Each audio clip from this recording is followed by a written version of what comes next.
Hello everyone, welcome back to the channel. I'm Kris. This is Seerah of Prophet Muhammad 63, between the battle of by Dr. Yasin. My microphone just cuts out from time to time. Yep, this video also, I already clicked the thumbs up and subscribe. This is all I did. I was like, clicky, clacky. If you could do that for me, it helps out. This video is sponsored by Yasin Muhammad, who, if you would like to sponsor a video, you click on the thanks button, and there you go. But Yasin Muhammad has put forward a very fantastic sponsorship deal for the channel. It is the Kris giveaway, a Lamborghini. We do it every year. We're going to give away a brand new Lamborghini. This is how it works. You go buy the Lamborghini, and then you tell me, and I tell everyone that I gave it to you. That's how that works. So it's a fantastic sponsorship agreement. So yeah, make my dream come true of being a good person and giving you a Lamborghini that you have already purchased for yourself. If you could do that, I mean, win-win for all of us, right? So let's go ahead and get into this video. This will be another, I ran along the last time, so probably take it to about the 37, 38 minute mark.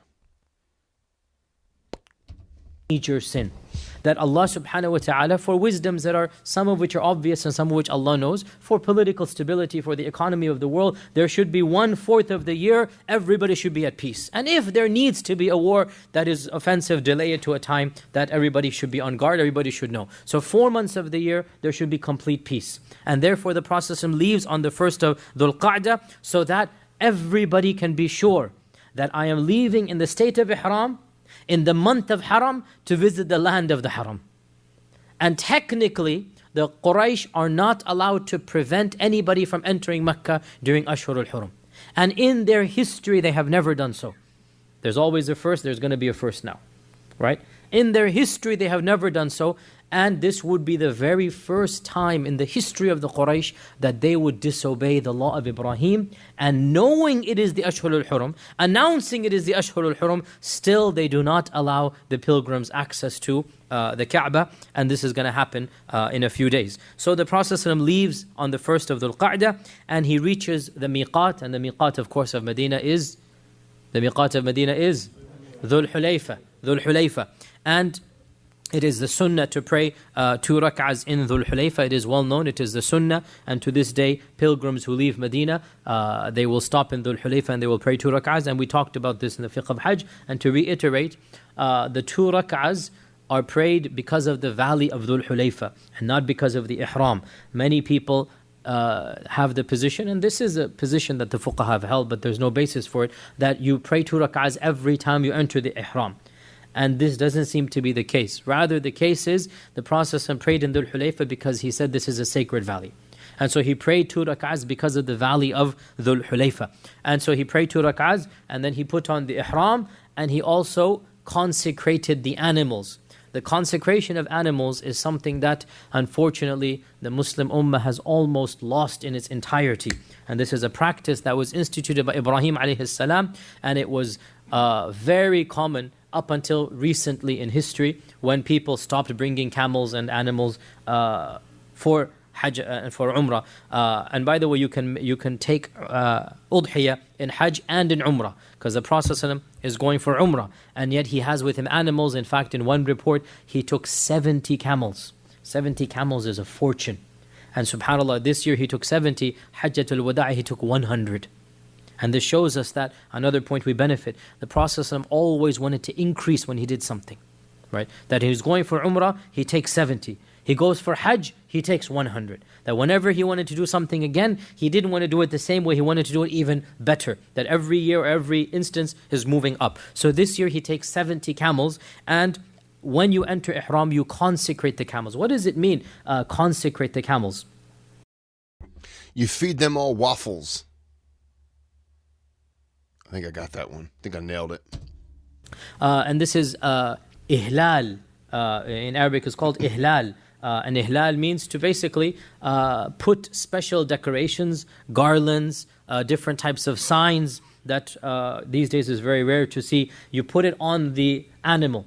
And the reason why you put it on the animal is to designate this animal has been dedicated for the fuqara and masakin of Mecca, and we are going to take it as a token to present basically to Allah subhanahu wa ta'ala, pass out the meat to the fuqara, and Allah will, Allah subhanahu wa ta'ala will bless us for that.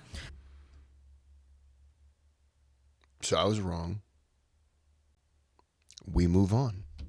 And the Arabs of old, all of them, and this is something unfortunately that is now lost because people don't do it that often, when they would see these animals, this is a sign of piety. It is a sign of iman, and they valued this.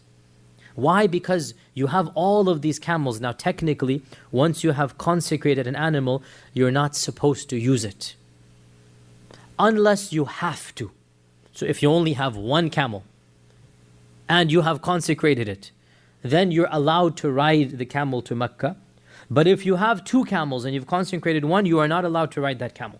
Because you have dedicated it to Allah subhanahu wa ta'ala, you have dedicated it to the fuqara. So this is a sign of sha'air, this is a sign of, one of the signs of Allah subhanahu wa ta'ala. And Allah says, with regards to these camels, وَمَن يُعَظِّمْ شَعَائِرَ اللَّهِ فَإِنَّهَا مِن تَقْوَى الْقُلُوبِ. Whoever shows honor to the symbols of Allah, then showing honor to the symbols of Allah comes from the taqwa of the heart. And the context of these verses in Surah Al-Hajj is a direct reference to these animals. By the way, have any of you seen these animals, these types of consecrations? Is it common in Pakistan anymore? I don't know. Yes. It is, huh? Okay, so you decorate them in this manner. Exactly, yes, that's the point, yeah. So you put color and garland. Yes, exactly, that's the consecration. Exactly, I was wondering, is this still... of course, it is, I mean, when I did Hajj with some local Arabs, not going with the tour. See, when you go with the tour, what happens? You stick with the tourists, right? You do it when you're taking the animal to Mecca, right? That's a different issue. But when you're going for Hajj and Umrah, then you're supposed to show the people that these animals have been dedicated to Allah subhanahu wa ta'ala, right? And by the way, I mean, I'll look up into this issue, but I'm not saying it's wrong, by the way. But the point of consecration is, it is the hadi, it is the udhiyah that you take to the Kaaba. Okay, so the Prophet ﷺ had all of these 70 animals consecrated, dedicated if you like, and if you remember, or for those of you who have heard the story before, towards the end of this story, what happens? He shows these animals, he demonstrates, he has all of these animals to some of the emissaries that have come from the Quraysh. And this softens the heart of some of the emissaries. And they say, all of these animals for Allah subhanahu wa ta'ala, it is not allowed to stop these people from going to the Kaaba, right? So he used this as a tactic as well to soften the heart. Now obviously the niyyah here is not to do this, but he is using this later on to soften the hearts of the enemies in the Quraysh, because it was a part of their culture and it is a part of our culture, that these animals are meant for Allah subhanahu wa ta'ala to be distributed to the fuqara of Mecca, to the hujjaj, to the pilgrims, to the people doing umrah in Mecca. So nobody should touch them, to stop them. They now have a sacred status. Consecrating is that like slaughtering and eating them, or is that just you're bringing them and then you're donating them? I'm guessing it's a food thing. Do people eat camel?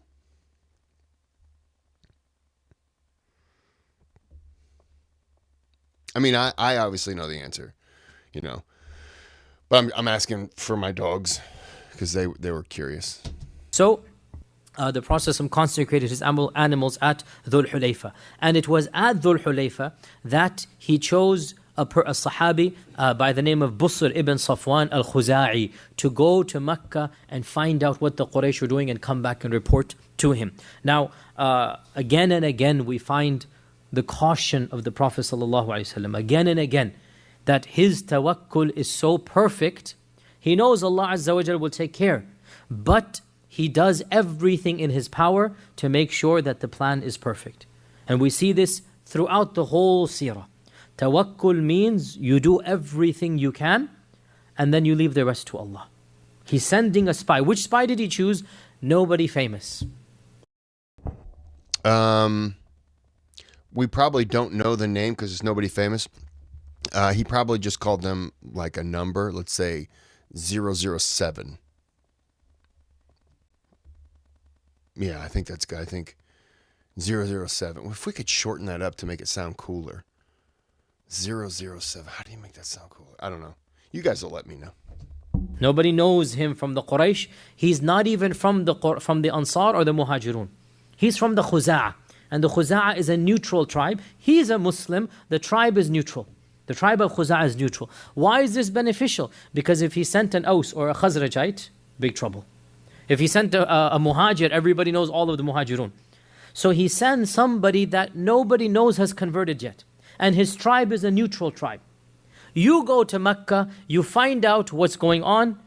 They're going to hear that I've departed Mecca, Medina, excuse me. They're going to hear, what is the reaction of the Quraysh? Come back and tell us, right?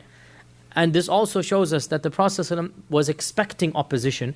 Unlike his other military expeditions, he didn't give another area that he's going to. You know, it was common for the Prophet ﷺ, wherever he's going, if he's going north, he'd exit the city south. If he's going west, he'd exit the city east. So that the news spreads, oh, he's exited east, and then he's going to double back. This was common for most of his expeditions. When it came to this incident of Hudaybiyya, he went straight to Mecca. And this was also to demonstrate, I have nothing to hide. I don't have a double agenda. I'm leaving in Ihram, in the month of sacred month Haram, in order to go to the Haram. And he sent Busr ibn Safwan al-Khuza'i, and we will see what Busr will come back with in a few days. As he was proceeding, news reached him that there was a group of riders in an area called Ghayqa. It's an area a little way off the path. So he thought this might be the Quraysh sending a contingent. So he sent a small group to verify who these people are. Turns out it wasn't the Quraysh, it was a false alarm. But an incident happened that the books of fiqh love to mention. It's not quite relevant to the politics of Hudaybiyya and Seerah, but the books of fiqh, in fact, every single book of hadith, Bukhari, Muslim, Abu Dawud, Tirmidhi, Nisa'i, Ibn every book of hadith mentions this particular incident. So let me put it in here, even though it's not politically relevant, it is relevant for the fiqh of something that happens. So in this mini expedition, and by the way, this also shows us that the Prophet ﷺ has guards around the army or around the 1,400. He has convoys, he has spies, he has everybody, not spies, but lookouts is a better term here, not spies, but lookouts. That people are scouts, is a good term, yes, scouts. He has scouts around the army, so when they see some group in the distance, the scout comes back, tells him there's a group, he sends a contingent. When he says scouts, were they like little boys who had cookies?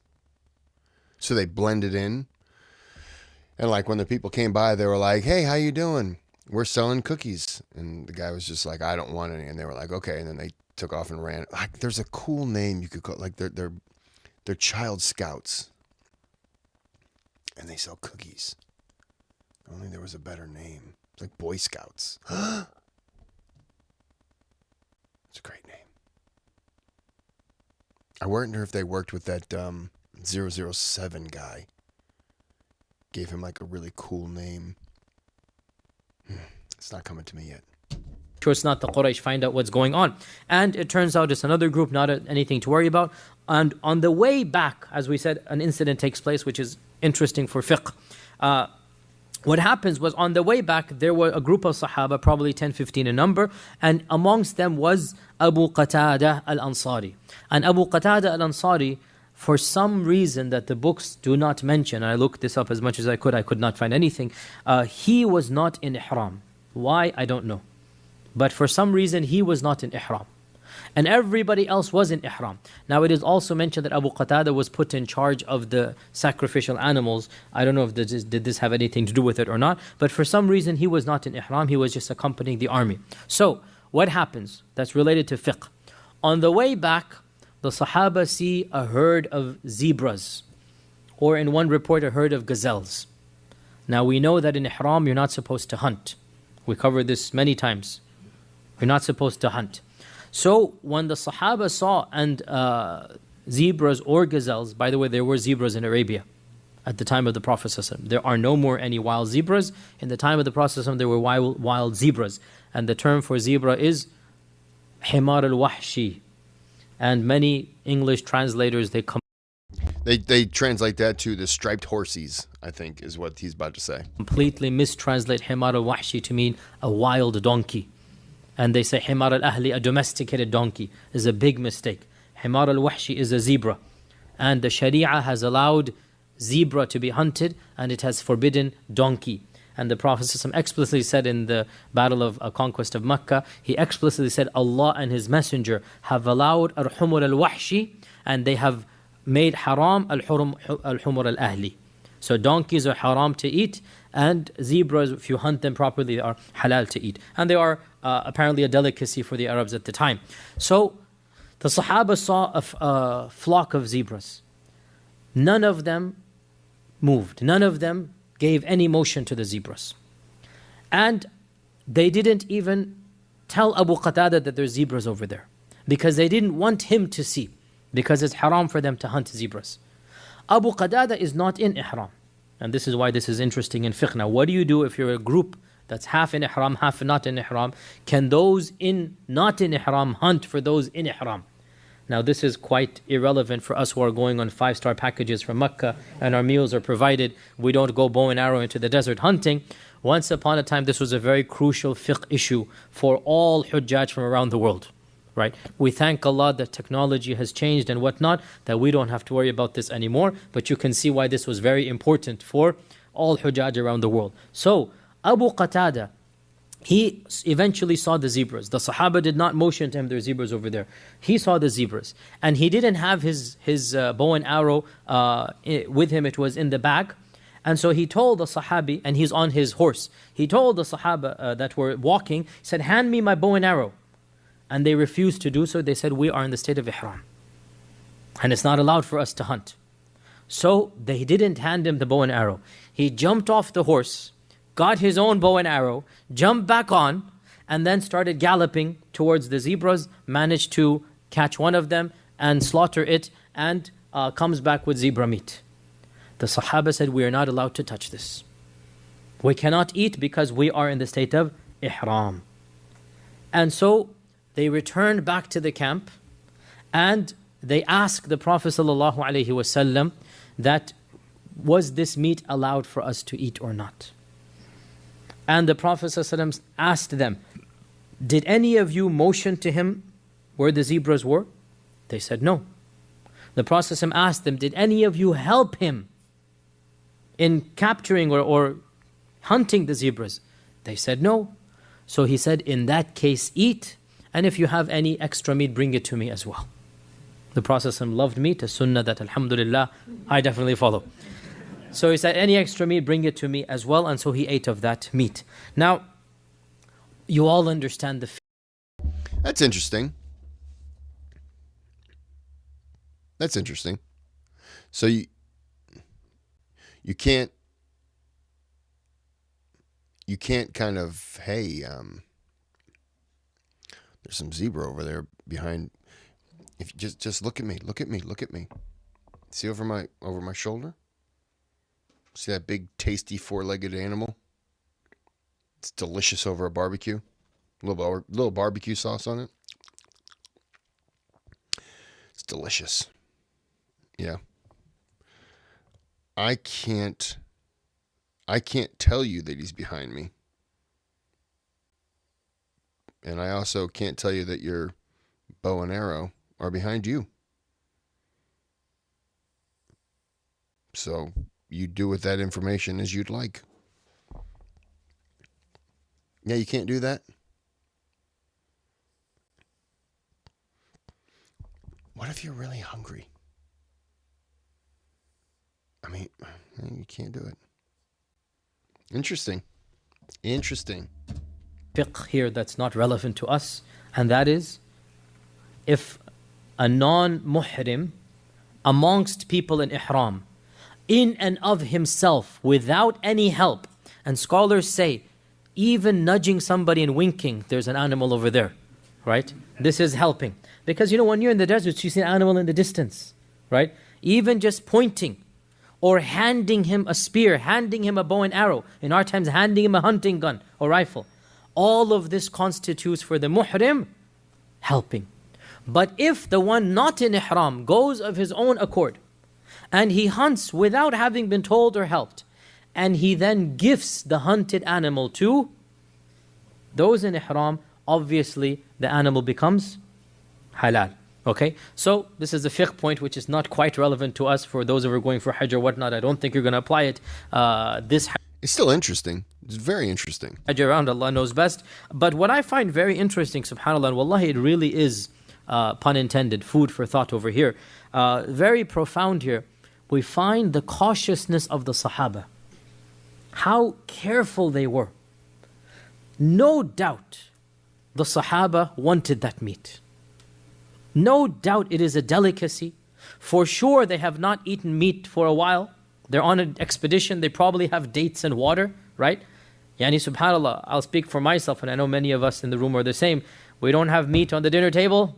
We don't have dinner on the table, right?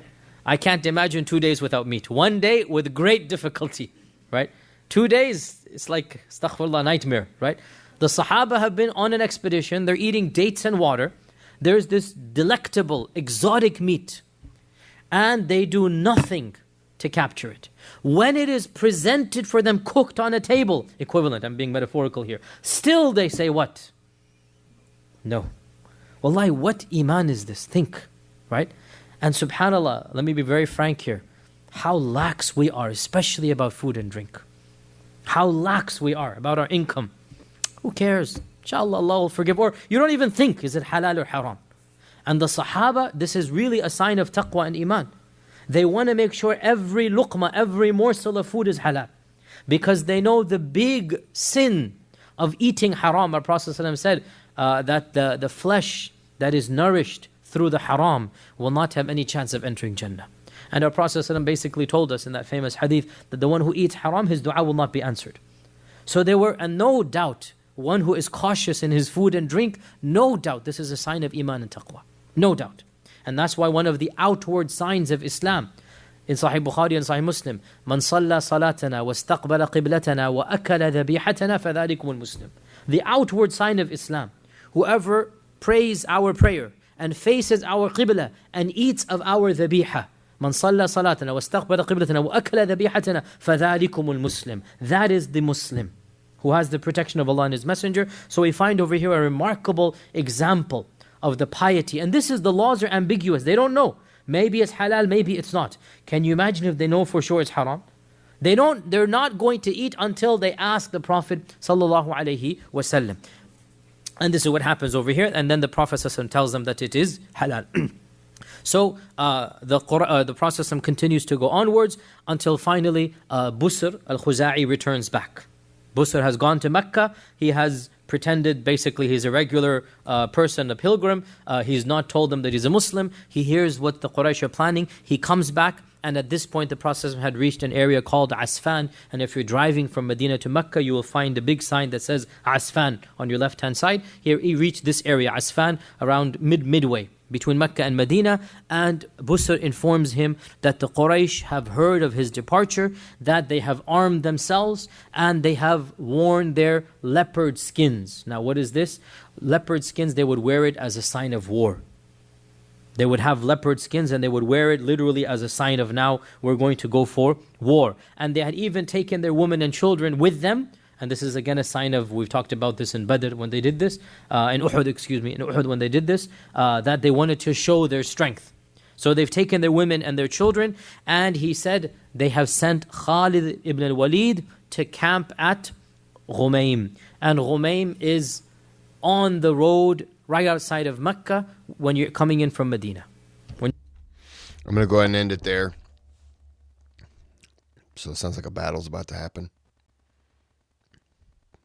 All right. Oh my goodness, these dogs. No, not yet. Now leave me alone. I will throw you out that window. Come here. Let everyone know why you're bothering me. Explain to the people why you're bothering me. Tell them. Tell them. Tell them.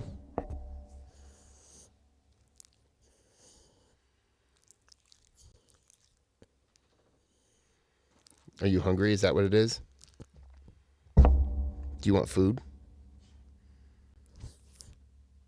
Is it time to eat? You gotta say it.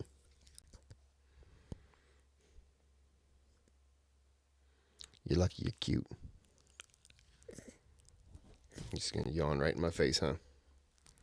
Just all up in my face. Thank you. All right, well, I guess I have to feed these mole mutts. My food's not done yet. Is that what you're smelling?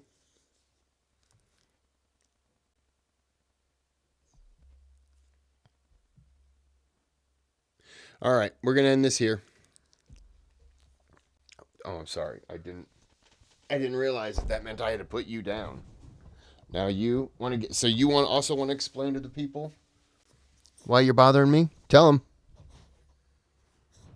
Say it. You tell them why. You tell them.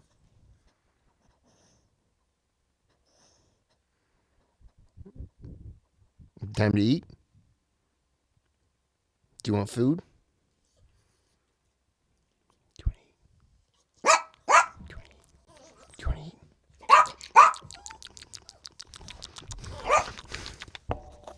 All right. What? Ow. Why are you attacking me? I didn't do anything. All right. No. All right. I got to go feed these little bums. You non-working bums. All right. I hope you enjoyed. We'll be back with part 3. Until next time, have a good day, have a good night.